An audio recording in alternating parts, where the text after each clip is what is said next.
to the Sokol Bros Racing Podcast. I'm Justin Sokol Racing, or the Lawman. And I'm Colby Sokol Racing, or Little Smoke. And I hope everybody's having a great off-season so far. Friday Night Sports. This week we're going to talk about football. Right now we're heading into Week 12, and the internet says that Russell Wilson is the best offensive player. The New England Patriots have the best odds and are the favorites to win this year's Super Bowl.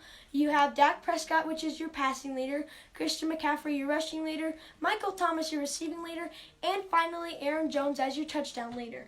It's been a great season so far. All the teams have had their ups and downs, and I just can't wait for the playoffs. Like Colby said, it's been a great season, and I can't wait for playoffs to come around. It's going to be a lot of fun watching the playoffs happen, and just can't wait for the season to turn into playoffs.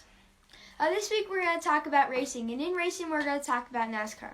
This week for NASCAR, last weekend was the final race at Homestead Miami Speedway for this year's 2019 Monster Energy Cup Series Championship race. There's 4 drivers competing in it. Martin Truex Jr., Kevin Harvick, Denny Hamlin, and Kyle Busch all competed in this year's championship. So here's what happened. Martin Truex Jr. won Stage 1, but then in Stage 2 his team made a mistake on pit road and they switched up the front 2 tires, so he had to go back down pit road, get his front tire switched back around, and then he went back out a lap down. But then a few laps later, the caution came out, thankfully for his race team, and he got back on the lead lap. Kevin Harvick had a really good short run car. On the start of the race, he shot out there, and then he started falling back a little bit around 50, 60 laps into the race. Everybody was like, man, this guy's going to be tough to beat. But then what they realized was he had a really good short run car instead of a long run car. So I think if there maybe would have been a caution around 50 to 20 laps to go, he would have been the car to beat because he had a really good short run speed.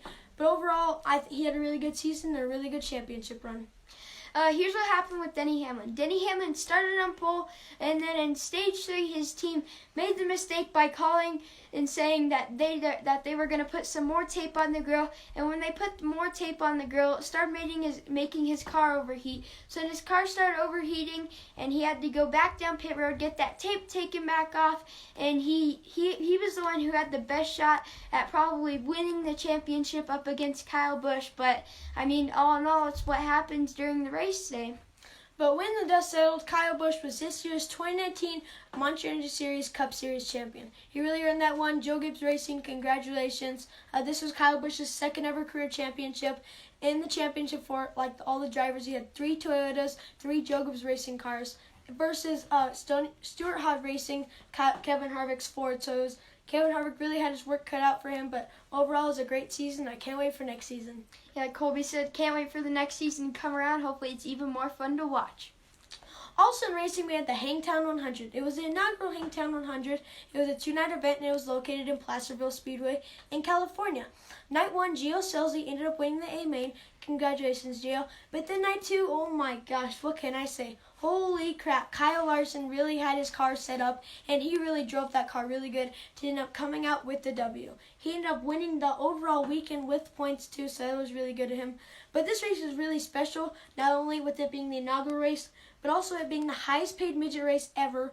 And it was a 100 lapper. That's a lot of laps for a midget like that. They did have a fuel stop right around 50 laps, but overall it was a great race. Me and Justice watched it on Flow Racing. I think you guys should have watched it. You can go down there to Flow Racing and watch the replays, but overall it had a great time. Christopher Bell and Kyle Larson used to be on the same team. Then they split up teams, and now they're on their own. Now they have their own teams. And Christopher Bell ended up finishing second place. He had a really great run. I think if Kyle Larson and Christopher Bell were nose to tail, with the coming laps to go, they would have been throwing sliders on each other. That would have been a really good race. But overall, it was a great time. And it was really special for Kyle Larson because when Christopher Bell and Kyle Larson are usually 1 and 2, like the Chili Bowl, Christopher Bell ends up winning. Most of the time that happens. But then this time Kyle Larson goes, oh no. He showed him up and he ended up winning that race. So that was really good of Kyle Larson. And Tyler Courtney ended up locking up the USAC Midget Series Championship. So great job, Tyler, and all the other drivers out there this season. Yeah, good job to Tyler on your championship win, Kyle Larson on the overall win there that weekend, and all the other drivers that competed against him. Make sure to go check out the Sokol Motorsports Facebook page to learn more about our junior sprint that's for sale. Right now, I'm going to be running it at the 2020 Tulsa Shootout, but remember, make sure to go check out the Sokol Motorsports Facebook page to learn more. Track of the week. This week's track of the week is Eldora Speedway, or the Big E as they call it. I think that's a really cool name. It is a half-mile clay racetrack located in Western Ohio. It is owned and operated by Tony Stewart, and Tony Stewart bought that racetrack in 2004. The track was originally built in 1954. It's a really great racetrack. It's a pretty old racetrack actually, but it's really fun. Me and Jess, all the races we watch on TV, me and Jess are like, man, wouldn't it be cool to just someday rerun in a sprint car all the way up against the wall, midgets pulling wheelies coming out of the corner, or even a NASCAR truck just throwing sliders on each other.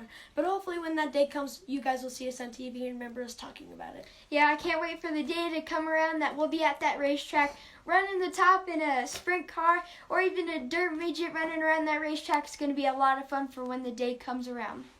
Sponsor of the week. This week's sponsor of the week is Yoshimura. Yoshimura started in 1954 in Japan. The original owner's name, his nickname was Pops, and Pops was a mechanic on the planes for the war in Japan. Pops advanced all the parts on the planes to make them even more powerful and even better than what they were originally. His first love in racing was combustion engine power vehicles and motorcycles. Then started Yoshimura. Yoshimura has a few locations, and one of their locations is here in the United States, and it's Yoshimura R&D in California. Dave Sanders and the Yoshimura team there are a lot of help to us. They are just great people to talk to. Dave Sanders took us on a tour through the shop there, and it was a lot of fun being there, and hopefully we can go back there again and I can bring back all those old memories. As you can see in the picture right there, that's me and Justice and Dave standing there taking a picture. I don't know, my eyes are closed. Absolutely no clue why. But like Justice said, Dave and Yoshimura are really nice guys. Dave took us on a tour around the building. My mind opened up and I was like, wow, I didn't know they do that. And then at the end, he ended up taking us out for lunch. So it was really nice of Dave to do that. But overall, Dave and Yoshimura and the Yoshimura crew, you guys are awesome, and just thank you so much. You guys rock. All the help and support you guys give the Red Army team. Like me and Jess you guys headers on our race car. You're absolutely awesome. Me and Jess love running them. Justice has his engine that he loves running. I just cannot wait to run my engine at the 2020 Tulsa Shootout that I got from you guys. But overall, you guys rock and you guys are awesome. Thank you so much. Yes, thank you so much for all the help and support to the Red Army Race team. There's so many thank yous I have to say, but I don't think we really have time for that, and I just can't say that so much. Just thank you very much, Yoshimura and Dave Sanders. Now we're going to talk a little about Colorado weather. Lately it's been really snowy lately. Like October and November were really snowy. Like today, me and just had a snow day, and it was just really weird. Like we were only supposed to get like an inch or like inch to 2 inches of snow. We ended up getting like 3 to 4 inches of snow. We got a lot of snow. The roads were really icy. I think that's one of the reasons I canceled school. But even October, like Halloween last year, it was like maybe 50 to 60 degrees. This Halloween, it was like 30, 40 degrees. There was still ice and snow on the ground. So me and Jess were like, oh my gosh. It like snow. We had a snow day the day before Halloween, and we were like, that was kind of weird. But if you guys had the chance to come down to Colorado and just tour it or explore it, I recommend you guys to do it, especially during the snowy season, other than the roads being so bad.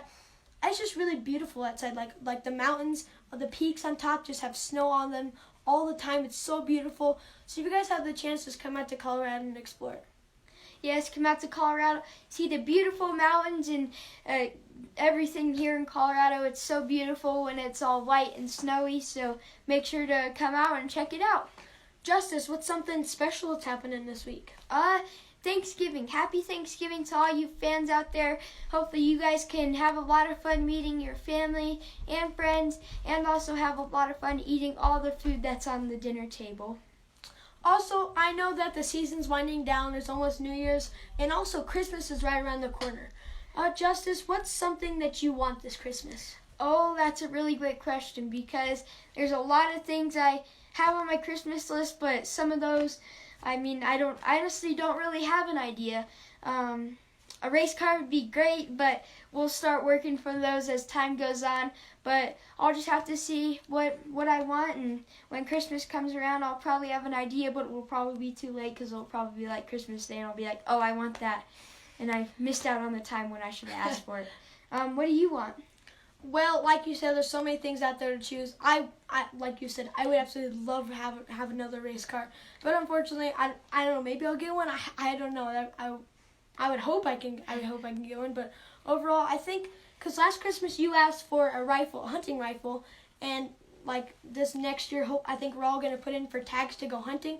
So if we go hunting, I know you'll have everything, and my mom and dad already have hunting guns to use. So I think something I would ask for is maybe a hunting gun so I can go hunting with you guys. But overall, like you said, there's a lot of things out there, but I don't know. I'll just have to see. Yeah, like we said, we'll just have to see how it turns out. And it might be too late before we can ask for it. But yeah, the Lawman And Little Smoke. out. See you guys next time. Bye. Bye. Happy Thanksgiving.